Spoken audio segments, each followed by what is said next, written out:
കടകംപള്ളി സുരേന്ദ്രനെ നിലവിൽ ശബരിമല സ്വർണ്ണക്കൊള്ള കേസിൽ അന്നത്തെ ദേവസ്വം മന്ത്രി എന്ന നിലയിൽ ഒരു തവണ പ്രത്യേക അന്വേഷണ സംഘം ചോദ്യം ചെയ്തതാണ്. ഇനിയും ചോദ്യം ചെയ്യും എന്ന വാർത്തകളൊക്കെ നിലനിൽക്കുമ്പോഴും കടകംപള്ളി സുരേന്ദ്രന് അനുകൂലമായി ധാരാളം പേർ ഇതിൽ വോട്ട് ചെയ്തു എന്നുള്ളത് തന്നെയാണ് പ്രധാനപ്പെട്ട പോയിന്റ്. സീറ്റ് കിട്ടുമോ എന്ന് സംശയമുണ്ട്. അവര് സംശയമുണ്ട്. ഇതിപ്പോ ഇവർ മത്സരിക്കണമെന്നില്ലല്ലോ. നിലവിലുള്ള അതുകൊണ്ടാണ് ഇതുവരെയുള്ള ജനകീയതയാണ് ഇവിടെ വിലയിരുത്തപ്പെട്ടിരിക്കുന്നത്. തീർച്ചയായും അദ്ദേഹത്തിന്റെ മണ്ഡലത്തിൽ അദ്ദേഹം ജനകീയനാണ് എന്നുള്ളതാണ്. വോട്ടർമാരുടെ കണക്ക് നോക്കിയാൽ ഏതാണ്ട് SIR കഴിയുമ്പോൾ 2.5 കോടിയാണ് നമ്മുടെ കേരളത്തിലെ വോട്ടർമാരുടെ കണക്ക്.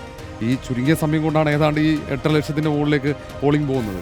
ഇനിയും വരും, ഇനിയും ദിവസങ്ങളുണ്ട്, ഇനിയും ആളുകൾ ഇതിലോട്ട് വോട്ട് ചെയ്യാൻ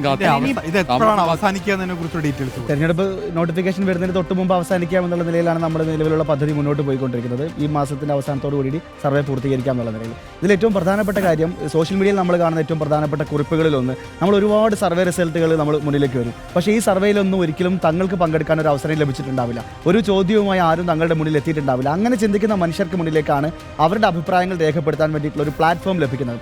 അതിൽ തന്നെയും ഒരു MLAക്ക് നിങ്ങൾക്ക് ഇത്ര മാർക്ക് കൊടുക്കാം എന്നുള്ളത് മാത്രമല്ല നമ്മൾ പറയുന്നത്. അതിനകത്ത് ഓരോ കാറ്റഗറി, നിയമസഭയിലെ പ്രകടനത്തിന് ഇത്ര മാർക്ക്, വികസന പ്രവർത്തനങ്ങൾക്ക് ഇത്ര മാർക്ക്, ഫണ്ട് വിനിയോഗത്തിന് ഇത്ര മാർക്ക്, വാഗ്ദാനങ്ങൾ നിറവേറ്റുന്നതിന് ഇത്ര മാർക്ക്, ജനകീയത, മണ്ഡലത്തിലെ സാന്നിധ്യം, MLA ഓഫീസിന്റെ പ്രവർത്തനം, സുതാര്യത, കക്ഷി രാഷ്ട്രീയത്തിന് അതീതമായ ഇടപെടൽ, രാഷ്ട്രീയ നിലപാട്, ഇങ്ങനെ ഒരു MLAയുടെ പ്രവർത്തനവുമായി ബന്ധപ്പെട്ട സമഗ്ര മേഖലകളിലുള്ള അദ്ദേഹത്തിന്റെ പ്രവർത്തനത്തെ വേറെ വേറെ റിവ്യൂ ചെയ്തുകൊണ്ട് ആളുകൾക്ക് വോട്ട് ചെയ്യാനുള്ള ഒരു സ്പേസ് കൂടിയാണ് നമ്മൾ പ്രൊവൈഡ് ചെയ്തിരിക്കുന്നത്.